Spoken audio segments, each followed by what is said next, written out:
ಐಶು ಆಟ ಎಸಿಬಿಗೆ ಕಾಟ. ನಿಜಕ್ಕೂ ಈ ಬಂಗಾರ ಸುಂದರಿ ಐಶ್ವರ್ಯ ಗೌಡ ಮಾಡಿರುವಂತಹ ಮಸಲತ್ತು ಯಾರಿಗೂ ಮಾಡೋಕ್ಕೆ ಸಾಧ್ಯ ಇಲ್ವೇನೋ ಅಷ್ಟರ ಮಟ್ಟಿಗೆ ಒಂದು ಸಿನಿಮೆಯ ರೀತಿಯಲ್ಲಿ ನಡೀತಾ ಇದೆ ಇವರ ಮಸಲತ್ತು. ಇದು ಅಶ್ವವೇಗ ನ್ಯೂಸ್ನ ಬಿಗ್ ಎಕ್ಸ್ಕ್ಲೂಸಿವ್ ನ್ಯೂಸ್. ಬಂಗಾರ ಸುಂದರಿ ಐಶ್ವರ್ಯ ಗೌಡ ಮಸಲತ್ತು ಅಷ್ಟಿಷ್ಟಲ್ಲ. ಇನ್ನು ಎಸಿಪಿ ಭರತ್ ರೆಡ್ಡಿ ಎತ್ತಂಗಡಿ ಮಾಡಿ ಸರ್ಕಾರ ಏನಾದರೂ ಎಡವಟ್ಟು ಮಾಡ್ಕೊಳ್ತಾ ಹಾಗಾದರೆ ಸಾಕಷ್ಟು ಅನುಮಾನಗಳು ಹುಟ್ಟುತ್ತಾ ಇದ್ದಾವೆ. ಐಶ್ವರ್ಯ ಗೌಡ ಹಿಂದೆ ನಿಂತಿದ್ಯಾ ರಾಜ್ಯ ಸರ್ಕಾರ? ಪ್ರಭಾವಿಗಳ ಜೊತೆ ನಿತ್ಯ ಸಂಪರ್ಕ ಇದ್ದಿದ್ದು ಈಗಾಗಲೇ ಸಾಬೀತಾಗಿದೆ. ವಿನಯ್ ಕುಲಕರ್ಣಿ ಕಾರು ಮುಟ್ಟಿದ್ದಕ್ಕೆ ಭರತ್ ರೆಡ್ಡಿ ಎತ್ತಂಗಡಿನ ಹಾಗಾದರೆ? ವಿನಯ್ ಕುಲಕರ್ಣಿ ಕಾಂಗ್ರೆಸ್ನ ಲೀಡರ್, ಡಿವೈಎಸ್ಪಿ ರ್ಯಾಂಕ್ನ ಅಧಿಕಾರಿಯೇ ಐಶುಗಾಗಿ ವರ್ಗಾವಣೆಯಾದ್ರ? ಪೊಲೀಸ್ನವರ ಕೈ ಕಟ್ಟಾಕ್ತಾ ಇದೆಯಾ ಹಾಗಾದರೆ ರಾಜ್ಯ ಸರ್ಕಾರ?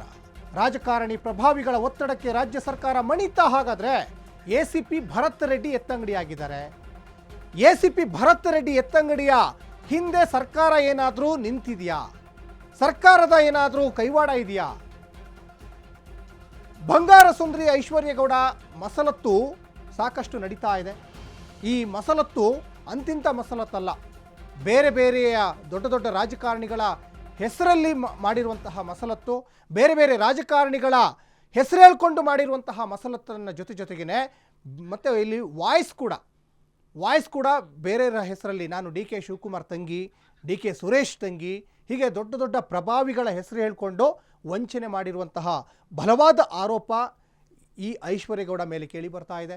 ಬಹಳ ಮುಖ್ಯವಾಗಿ ಈ ಪ್ರಕರಣದ ಏವನ್ ಆರೋಪಿನೂ ಕೂಡ ಈ ಐಶ್ವರ್ಯ ಗೌಡನೇ ಆಗಿದ್ದಾರೆ. ಇನ್ನೊಂದು ಕಡೆ ಎಸಿಪಿ ಭರತ್ ರೆಡ್ಡಿ ಅವ್ರನ್ನ ನೋಡ್ತಾ ಇದ್ದೀರಾ. ಭರತ್ ರೆಡ್ಡಿಗೆ ವರ್ಗಾವಣೆ ಆಗಿದೆ ಯಾಕೆ? ಇಲ್ಲಿ ವಿನಯ್ ಕುಲಕರ್ಣಿ ಅವರ ಹೆಸರು ಹೇಳ್ಕೊಂಡು ಒಂದಿಷ್ಟು ಜಟಾಪಟಿ ಕೂಡ ನಡೀತಾ ಇತ್ತು ಐಶ್ವರ್ಯ ಗೌಡ ವಿಚಾರದಲ್ಲಿ. ಯಾಕಂದರೆ ಆ ಕಾರಿನ ವಿಚಾರ ಬಂತು. ಆ ಕಾರಿನ ವಿಚಾರ ಬಂದಾಗ ವಿನಯ್ ಕುಲಕರ್ಣಿನ ಸೇಫ್ ಮಾಡಲಿಕ್ಕೆ ಎಸಿಪಿ ಭರತ್ ರೆಡ್ಡಿನ ಸರ್ಕಾರ ವರ್ಗಾವಣೆ ಮಾಡ್ತಾ ಹಾಗಾದರೆ ವಿನಯ್ ಕುಲಕರ್ಣಿ ಕಾರು ಮುಟ್ಟಿದ್ದಕ್ಕೆ ಈಗ ಭರತ್ ರೆಡ್ಡಿಗೆ ಎತ್ತಂಗಡಿ ಭಾಗ್ಯ ಕೊಡ್ತಾ ಸರ್ಕಾರ ಹಾಗಾದರೆ? ಅದರಲ್ಲೂ ಡಿವೈಎಸ್ಪಿ ರ್ಯಾಂಕ್ನ ಅಧಿಕಾರಿ ಈ ಐಶ್ವರ್ಯಗಾಗಿ ವರ್ಗಾವಣೆ ಮಾಡ್ತಾ ಹಾಗಾದರೆ? ಇದು ಸಾಕಷ್ಟು ಅನುಮಾನಗಳು ಇಲ್ಲಿ ವ್ಯಕ್ತವಾಗ್ತಾ ಇದ್ದಾವೆ. ಇನ್ನು ಕಾಂಗ್ರೆಸ್ ಸರ್ಕಾರದ ನಾಯಕರನ್ನ ಪೊಲೀಸ್ನವರು ಮುಟ್ಲೇಬಾರ್ದ ಹಾಗಾದರೆ? ಶಾಸಕರು ಮತ್ತು ಸಚಿವರನ್ನು ಟಚ್ ಮಾಡಿದರೆ ಟ್ರಾನ್ಸ್ಫರ್ ಫಿಕ್ಸ್ ಆಗುತ್ತಾ ಹಾಗಾದರೆ? ಈ ರೀತಿಯಾದಂತಹ ಅನುಮಾನಗಳು ಈಗ ಹುಟ್ಟುತ್ತಾ ಇದ್ದಾವೆ. ಕಾಂಗ್ರೆಸ್ ಸರ್ಕಾರದ ನಾಯಕರನ್ನ ಪೊಲೀಸ್ನವರು ಮುಟ್ಲೇಬಾರ್ದ?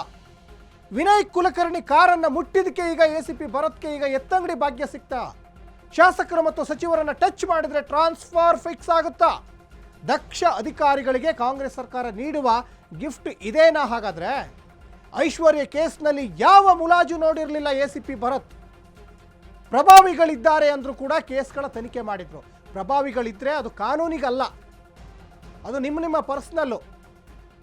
ಕೇಸ್ ಬಂದಿದೆ, ಕಂಪ್ಲೇಂಟ್ ಆಗಿದೆ, FIR ಆಗಿದೆ, ನಾನು ಅದನ್ನು ಮುಂದುವರಿಸ್ತೀನಿ ಅಂತ ಎಸಿಪಿ ಭರತ್ ಅವರು ಒಬ್ಬ ನಿಷ್ಠಾವಂತ ಅಧಿಕಾರಿಯಾಗಿ ಆ ಕೇಸನ್ನು ಕೈಗೆತ್ತಿಕೊಂಡು ತನಿಖೆಯನ್ನು ಮುಂದುವರಿಸ್ತಾ ಇದ್ರು. ಮಾಜಿ ಸಚಿವ ವಿನಯ್ ಕುಲಕರ್ಣಿ ಬಳಸ್ತಾ ಇದ್ದ ಕಾರು, ಈ ಕಾರಿಗೋಸ್ಕರನೇ ಬಂತು. ಈಗ ಕಾರು ಸೀಸ್ ಮಾಡಿದ ಮಾರನೇ ದಿನವೇ ಅವ್ರನ್ನ ಎತ್ತಂಗಡಿ ಮಾಡಿದ್ದಾರೆ. ಜಾಗ ತೋರಿಸದೆ ವರ್ಗಾವಣೆ ಮಾಡಿದ್ದಾರೆ ಸರ್ಕಾರ ಅಂತ ಇಲ್ಲಿ ಗೊತ್ತಾಗ್ತಾ ಇದೆ. ಹೀಗಾದರೆ ಇನ್ನುಳಿದ ಅಧಿಕಾರಿಗಳು ಧೈರ್ಯವಾಗಿ ಕೆಲಸ ಮಾಡ್ತಾರಾ ಈ ಸರ್ಕಾರದಲ್ಲಿ?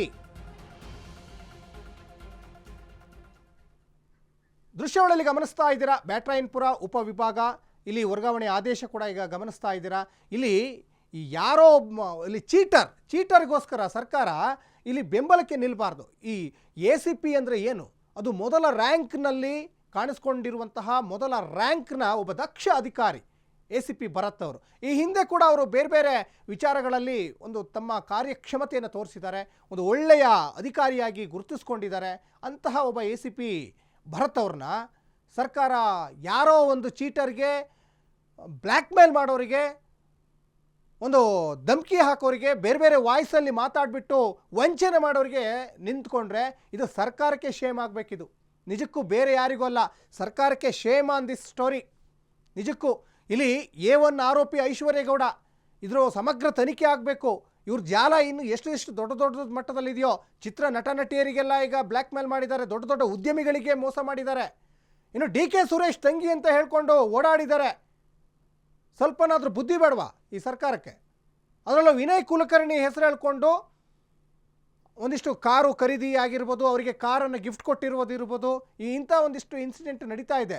ಇದರ ಮೂಲ ಹುಡುಕಬೇಕೇ ಹೊರತು ಅಲ್ಲ ಮುಚ್ಚಾಕುವಂಥ ಪ್ರಯತ್ನಕ್ಕೆ ಹೋಗಬಾರ್ದು ಸರ್ಕಾರ.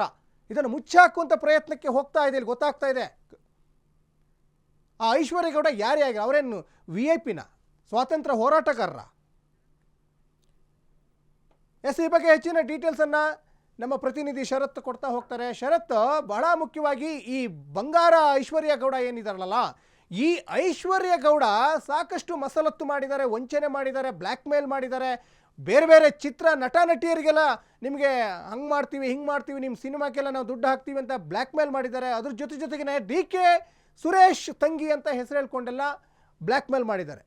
ಇಲ್ಲಿ ACP ಭರತ್ ಒಂದು ನಿಷ್ಠಾವಂತ ಅಧಿಕಾರಿಯಾಗಿ ಅವರು ಈ ಹಿಂದೆನೂ ಕೂಡ ಒಂದು ಒಳ್ಳೆಯ ತಮ್ಮ ದಕ್ಷತೆಯನ್ನು ತೋರಿಸಿದ್ರು. ಈ ಕೇಸನ್ನು ಕೈಗೆತ್ಕೊಂಡು ತನಿಖೆಯನ್ನು ಮಾಡ್ತಾ ಇದ್ರು. ಈ ಯಾರೋ ಒಂದು ಐಶ್ವರ್ಯ ಗೌಡಿಗೋಸ್ಕರ ಸರ್ಕಾರ ಬೆನ್ನಿಗೆ ನಿಂತಿದೆಯಾ ಅನ್ನುವಂಥ ಅನುಮಾನ ವ್ಯಕ್ತವಾಗ್ತಾ ಇದೆ. ಜೊತೆಗೆ ಅವ್ರನ್ನ ವರ್ಗಾವಣೆ ಮಾಡಿದ್ದಾರೆ. ಇಲ್ಲಿ ವಿನಯ್ ಕುಲಕರ್ಣಿ ವಿಚಾರಕ್ಕೆ ಹೋಗಿದ್ದಕ್ಕೆ ವರ್ಗಾವಣೆ ಆಯ್ತಾ ಹೇಗೆ ಅಂತ ಶರತ್? ಖಂಡಿತವಾಗಿ ರಾಜ್ಯಾದ್ಯಂತ ಒಂದು ಸಂಚಲನೆಯನ್ನ ಮೂಡಿಸಿದ ಪ್ರಕರಣ ಅಂತ ಹೇಳಿದ್ರೆ ಅದು ಐಶ್ವರ್ಯ ಗೌಡ ವಂಚನೆ ಪ್ರಕರಣ. ಏನು ಮಾಜಿ ಸಂಸದ DK ಸುರೇಶ್ ಅವರ ಸಹೋದರಿ ಅಂತ ಹೇಳ್ಕೊಂಡು ಹಲವು ಜನರಿಗೆ ವಂಚನೆಯನ್ನ ಮಾಡಿದಂತಹ ಪ್ರಕರಣಕ್ಕೆ ಸಂಬಂಧಪಟ್ಟಂತೆ ಮಂಡ್ಯದಲ್ಲಾಗಿರ್ಬೋದು, ಹಾಗೆ ಬೆಂಗಳೂರು ನಗರದಲ್ಲಾಗಿರ್ಬೋದು, ಐಶ್ವರ್ಯ ಗೌಡ ಹಾಗೆ ಆಕೆಯ ಪತಿ ಆಗಿರ್ಬೋದು, ಸಹಚರರಾಗಿರ್ಬೋದು, ಅವರ ವಿರುದ್ಧ ಒಂದು ಹಲವು FIR ಕೂಡ ದಾಖಲಾಗಿರುವಂತದ್ದು. ಅದಕ್ಕೆ ಸಂಬಂಧಪಟ್ಟಂತಹ ತನಿಖೆಯನ್ನು ಕೂಡ ಪೊಲೀಸರು ನಡೆಸ್ತಾ ಇರುವಂತದ್ದು. ಏನು ಬೆಂಗಳೂರಿನಲ್ಲಿ ದಾಖಲಾದಂತಹ ಪ್ರಕರಣಗಳಿಗೆ ಸಂಬಂಧಪಟ್ಟಂತೆ ರೆಡ್ಡಿ ಅವರು ತನಿಖೆ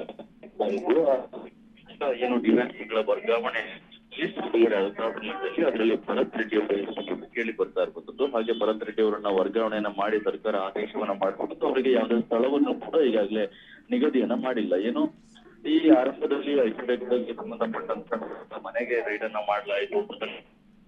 ಅದಕ್ಕೆ ಸಂಬಂಧಪಟ್ಟ 3 ಕಾರ್ಗಳನ್ನ ಸೀಸ್ ಮಾಡಲಾಯಿತು. ಹಾಗೆ 4ನೇ ಕಾರನ್ನು ಕೂಡ ಸೀಸ್ ಮಾಡಲಾಯಿತು. ಅದು ವಿನಯ್ ಕುಲಕರ್ಣಿ ಅವರಿಗೆ ಗಿಫ್ಟ್ ಮಾಡಿದಂತಹ ಕಾರು ಎನ್ನುವಂತ ಒಂದು ವಿಚಾರಕ್ಕೆ ಸಂಬಂಧಪಟ್ಟಂತೆ ಹಲವು ಚರ್ಚೆಗಳು ಕೂಡ ನಡೀತಾ ಇತ್ತು. ಅದಕ್ಕೆ ಸಂಬಂಧಪಟ್ಟಂತೆ ವಿನಯ್ ಕುಲಕರ್ಣಿ ಅವರಿಗೆ ಕಾರನ್ನು ಕೂಡ ಹಾಜರುಪಡಿಸುವಂತೆ ಒಂದು ಸೂಚನೆ ನೀಡಲಾಗಿತ್ತು. ಠಾಣೆಗೆ ಅವರು ಕಾರನ್ನು ಕೂಡ ಕಳಿಸಿದ್ರು. ಅದೇ ಕಾರಣ ಈ ವಿಚಾರಕ್ಕೆ ಸಂಬಂಧಪಟ್ಟಂತೆ ಯಾವಾಗ ವಿನಯ್ ಕುಲಕರ್ಣಿ ಅವರ ಕಾರಣ ಪಡೆದುಕೊಳ್ಳಲಾಯಿತು, ತದನಂತರ ಇದೇ ಕಾರಣಕ್ಕೋಸ್ಕರ ಏನಾದ್ರು ಭರತ್ ರೆಡ್ಡಿ ಅವರನ್ನ ಈ ಹಿಂದೆ ಕೂಡ ಹಲವು ಪ್ರಕರಣಗಳಲ್ಲಿ ತನಿಖಾಧಿಕಾರಿಯಾಗಿ ಕೆಲಸವನ್ನ ಮಾಡಿದಂಥದ್ದು. ಹಾಗೆ ರೇಣುಕಾಸ್ವಾಮಿ ಕೊಲೆ ಪ್ರಕರಣದಲ್ಲೂ ಕೂಡ ಅವರು ಸ್ವಲ್ಪ ಮಟ್ಟಿಗೆ ACP ಚಂದನ್ ಅವರು ಸಹಾಯಕರಾಗಿ ಕೆಲಸವನ್ನ ಮಾಡ್ತಾ ಇದ್ರು. ಹಾಗೆ ಇನ್ನಿತರ ಹಲವು ವಿಚಾರಗಳಲ್ಲೂ ಕೂಡ ಭರತ್ ರೆಡ್ಡಿ ಅವರ ಒಂದು ದಕ್ಷತೆಯನ್ನ ತೋರಿಸಿರುವಂತದ್ದು. ಈ ಪ್ರಕರಣದಲ್ಲಿ ಕೂಡ ಅವರೇ ತನಿಖಾಧಿಕಾರಿ ಆಗಿರುವಂತಹ ಹಿನ್ನೆಲೆಯಲ್ಲಿ ಈಗಾಗಲೇ ಏನು ಹಲವು ರಾಜಕಾರಣಿಗಳ ಹೆಸರು ಕೂಡ ಏನು ಕೇಳಿ ಬಂದಿತ್ತು. ಅದಕ್ಕೆ ಸಂಬಂಧಪಟ್ಟಂತೆ ಏನು ಭರತ್ ರೆಡ್ಡಿ ಅವರನ್ನು ವರ್ಗಾವಣೆಯನ್ನು ಮಾಡಿ ಆದೇಶವನ್ನು ಹೊರಡಿಸಲಾಗಿದೆ ಅನ್ನೋ ಅನುಮಾನ ಸದ್ಯಕ್ಕೆ ಕಾಡ್ತಾ ಇರುವುದು. ಅದ್ರ ಬಗ್ಗೆ ಎಲ್ಲರೂ ಕೂಡ ಗಮನವನ್ನು ವಹಿಸಬೇಕಾಗಿದೆ.